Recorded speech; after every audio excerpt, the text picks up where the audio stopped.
Good morning, church. I'm coming to you with another devotion today.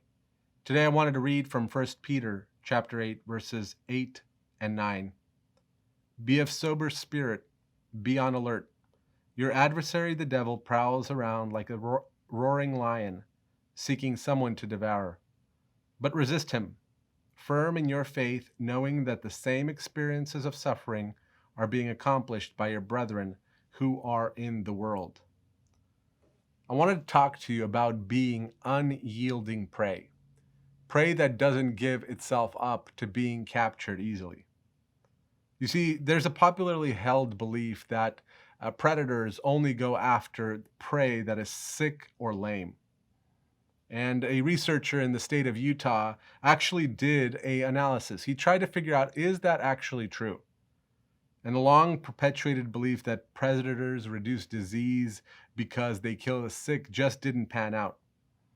I mean, if a predator is intelligent enough to know a sick animal from a healthy animal, what makes us think that they would go for the sick one? I mean, I know that the dollar store sells steaks for $1 each, but that's not where I go to buy my steaks. There's something about it that, just doesn't quite sit well with me. $1 for a piece of meat is not a piece of meat that I want to eat. And this doctor, he explained that the prey species that are easily captured, it doesn't really matter whether they're weak or strong, whether they're lame or healthy. The predator will go after them no matter what. However, for prey that is difficult to catch, those are the ones where the predators go after the weak and the lame.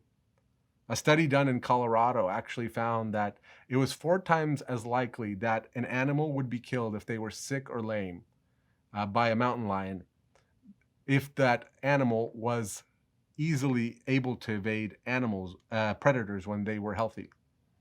A direct quote from the study says, "We expect predators to be more successful in capturing animals that are slow or less alert." We as Christians, we fall into the category of prey that would be difficult to catch.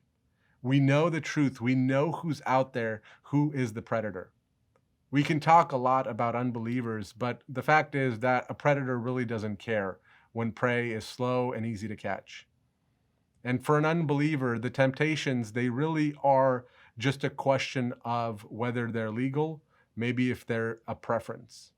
For believers, though, temptation takes on a whole different form. You're fighting somebody that you know. You're fighting somebody that you know is out there, who's in the bushes, who's in the tree, who's waiting to pounce on you given the opportunity. The lion doesn't want to eat your life.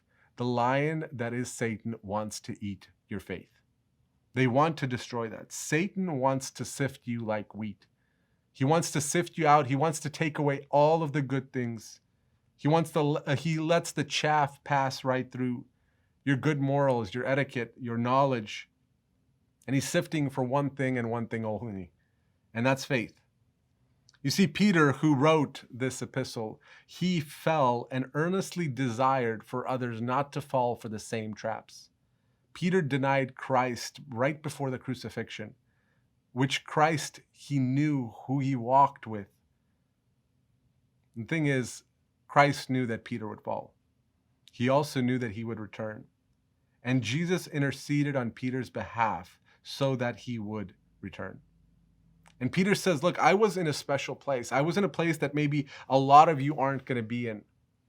Jesus might not be right there physically to pull you out of the troublesome spots, to pull you out of spots where you're going to be tempted and you're going to be doubting and you're going to have that faith challenged. Peter wants us to have this situational awareness of prey that he lacked so that we don't fall into the same traps that he did. I think it's a desire of every believer to try to warn others, to say, hey, this place that you're in, this place that you're thinking about, I've been there. Don't go there. It's not a good place. It's not a place that you will be able to get out easily or get out at all. And at the beginning, Peter had a lack of awareness of what was going on.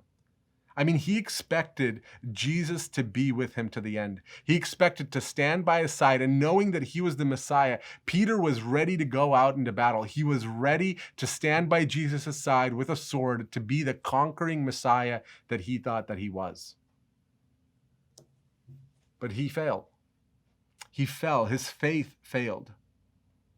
And Jesus prayed for his faith not to fail. And it didn't utterly fail for Peter. He went on to become a rock, and God doesn't leave us to ourselves. He doesn't leave us to figure out our own faith.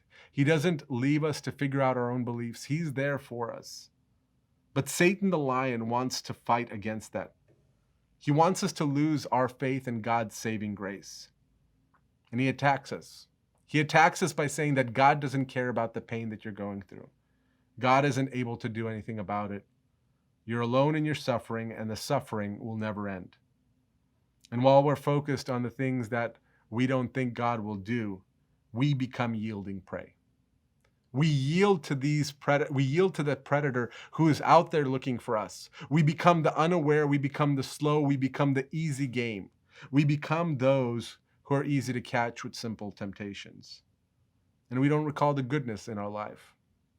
I want to encourage you as you're going this week to think about the things that will make you unyielding prey. Prey that fights every single day for all the things that you know you're going to be tempted with. To call out the distractions, to call out the temptations, to call out the sins that you're predisposed to, and to fight against them actively. And you might be consciously aware of sexual sins. You might be consciously aware of anger. But I want you to look deeper.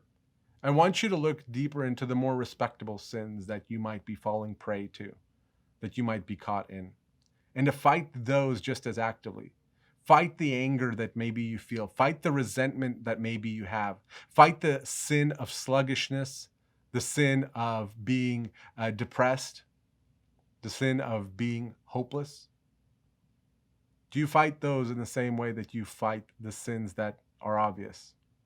I hope that you will, that you might become unyielding prey in this week. Amen. Take care.